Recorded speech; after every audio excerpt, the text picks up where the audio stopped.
Anyway, we were able to pick up the host, the planet was, where it could anchor those frequencies as long as there was somebody here to anchor it, and that is what our groups have been doing.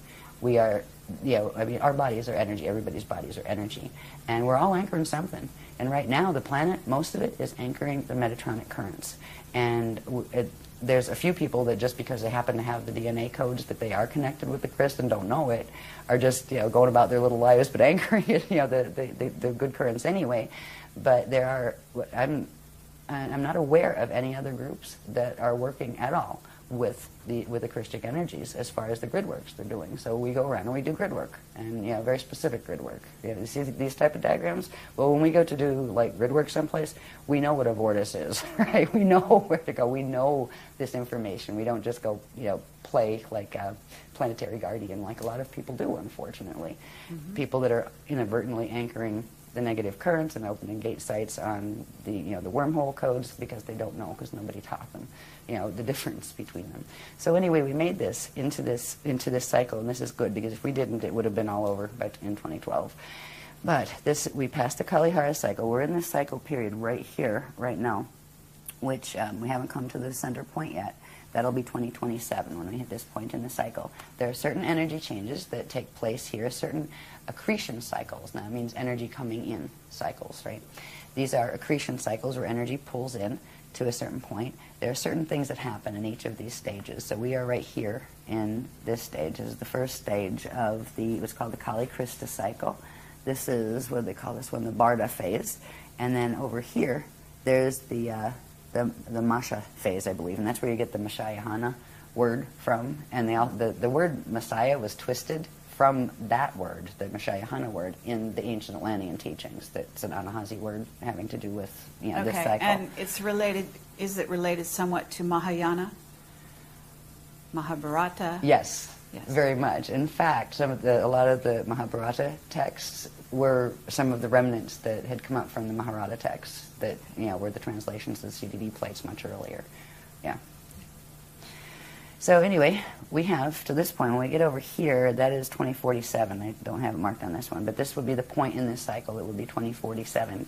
And this is where something called an infold happens, where when we go back to remembering the vector line with the Hara bodies on it, right?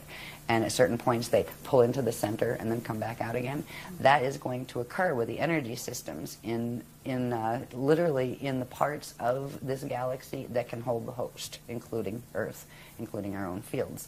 So right now we're making it through this part of the cycle. There's certain changes that will happen here. This is a point, that middle point, during which something called the Bardo chambers open. Now, the Bardo chambers, it can be a pleasant thing, or it can be a time when people evac the quickest way possible. And we are still looking at the potentiality of there could be major Earth changes that occur during this period. And that's and at this point, it's like if we get that far, because what's happening between now and 2012 is pretty rough. And what some of the other ones, like those who make wings, have planned for 2019 isn't too pretty either. So we're trying to help keep the grid stable and the consciousness stable just by working energy, as opposed to trying to go out and preach on anything. We teach what we teach. But there are this is a really bumpy period we're going through here because of what the service to self ones are doing.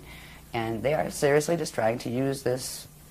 They're trying to take our planet, forget about us, they don't care. They were planning to exterminate us in 2012 and just use it as torque to drag a whole larger system in to feed their black hole. So when you have an objective like that, you really don't care. They don't care how many people are lost. But the Guardians do, and that's why we're still here. So we're moving through this period now. We're probably somewhere right about here, because this will be 2027. There's some rough spots coming in 2019 and 2022.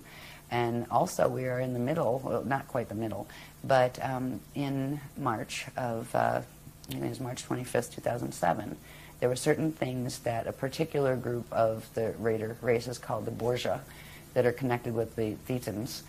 They kind of work together. They're on the negative side. They're part of the groups that are fighting over who's going to control this beast machine, this Death Star Merkaba here. They did something with the solar gates at the core of the sun, and they forced closed what is called the prana seed. Now, the prana seed has to do with sophisticated anatomy. We all have one, and so do planets and galaxies. When a prana seed closes, it forces the bardo, and which means it forces this beginning of the death cycle. And our sun is dying as of that point. That doesn't mean it's immediately going to die. There are 15 layers of the dark matter template called the Rasha body that need to separate from the physical matter body. That will be done in 2022. Now, there is a gamma burst that is released, and right now it's being buffered every time one of those, they call them ring waves, solar ring waves, releases.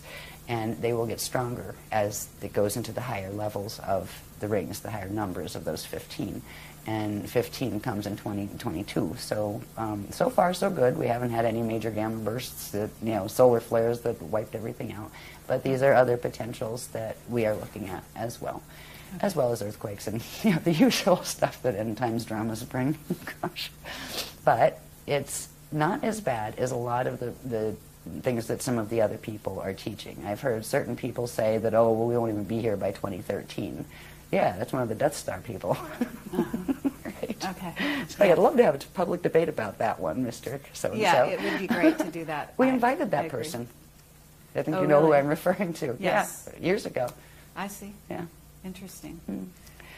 So anyway, this is showing the cycle. There are certain different things that happen in this amazing structure of the planetary, solar, galactic, and universal spirit body and light body structures. It's a very specific process that is involved with Christ star evolution, which is going into that where you fulfill the meaning accrete, or bring in all of the frequencies in the template that you needed to make that Adashi turnaround, where you can immortalize your atoms and go into the eternal life, going back cycles. And planets and solar systems and galaxies can do that too. So there's a portion of this system, this galaxy system, that can still do that with the extra frequency that is being added by that host system that is called the Aquarian matrix. And it's actually the Aquarian matrix is they have the prototypes of what the humans here were actually designed on. The genetic prototypes were from there, even though we weren't directly from the Aquarian system. We were from M31 and from this particular universe once the Milky Way once it fell. But they're very closely related genetically, to us in that regard. So they're not like. When I talk about the other ones, you don't have to expect very strange looking beings like octopi. Some very nice ascended ones do look like that, but these look very human like, but much larger. Okay. Very, very tall. Yeah. Anyway, so this is the cycle we're in at the moment. Now, this one's good. This will show a little bit. This is how we can start understanding these as maps. It's a pretty colored one. I'm so glad people cared to take my black and white messes, right, like these, and do them properly on the computer. This again is just showing the bones, or the interwoven Kathara grids, right, of the Yucatharista body, which is like one cosmic body, right. Down here, Aquinas, Akasha matrix. We're down in here. Aquinas is actually the name of M31. That's the official name as far as the ancient records go and all of that. Okay. And we're we were the Aquinas universe. They call it universal system, and we call it the M31 Andromeda galaxy, but it's actually the Aquinas universe. Now, we're located down here. Up here is the Aquarian Akasha matrix, right up here. So we're down here, and they're up in this section. So it's literally showing the relationships, okay, one lives over here, and one lives in, Pennsylvania, one's in California, that kind of thing. And there's another one, there's a black hole system, a fall system right here that's called the Weaselay system. And what's interesting about this whole creation is falls can happen where part of the spherical structures of that system literally no longer are energetically connected to the grid. They still hang in the grid, but they're cut off from it. They can only happen on the Veka and the Eka levels. A whole Akasha can't fall. Once you get to the Akasha layer, none of those other layers can fall. And it's just a different type of existence where you don't worry about the polarity dramas that end up in falls and things. So, but this shows us where we're here.